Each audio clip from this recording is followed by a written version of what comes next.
by addressing some of the issues around the Mandelson case. I entered politics later in life. I did so after a career in the criminal justice system, including as Director of Public Prosecutions. I entered politics not for personal gain, not for status, and not to live a life detached from the reality that most people face. I entered politics because I wanted to change our country for the better, to make it fairer, safer, more secure. And I still believe that most people who serve in public life, whether as civil servants or elected politicians, do so for the same reason, because they believe in service, because they believe in duty, because they believe in the public good. But that is not why some people do it. And that is not why Mandelson did it. And that sense of duty only matters if the standards of public life are upheld. And in recent days, serious allegations and serious evidence has emerged concerning Mandelson's conduct, including his relationship with Epstein, a convicted sex offender. It had been publicly known for some time that Mandelson knew Epstein, but none of us knew the depth and the darkness of that relationship. What has come to light has raised serious questions. Information that was not known at the time of his appointment. Before he was appointed ambassador, Mandelson was asked directly about the nature of his relationship with Epstein.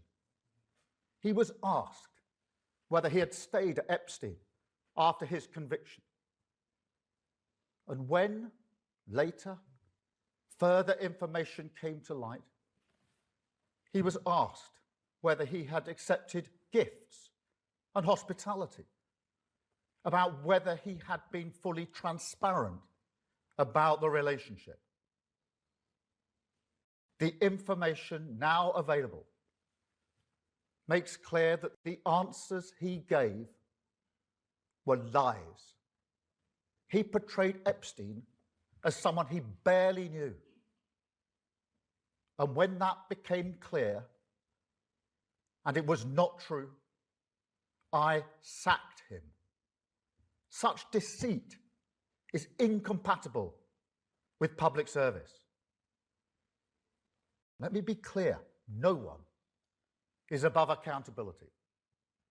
And no one, however well-connected, however experienced, however senior, should hold public office if they cannot meet the basic test of honesty. I also want to address the publication of the information Mandelson provided during the appointment process. I understand the strength of public feeling. I share the anger that people feel when powerful individuals appear to escape scrutiny. And I want to be able to release those documents as quickly as possible. I wanted to release them yesterday, in fact, and to talk about them at Prime Minister's questions. But the police have advised that releasing certain information now could risk prejudicing a future investigation or legal process. And however frustrating from my personal point of view that is, and it is, I will not take any step, however politically tempting, however popular, that risks justice for victims. Because this is not and must never become a political game. The victims of Epstein have lived with trauma that most of us can barely comprehend. And they've had to relive it again and again. They have seen accountability delayed and too often denied. To them, I want to say this: I am sorry.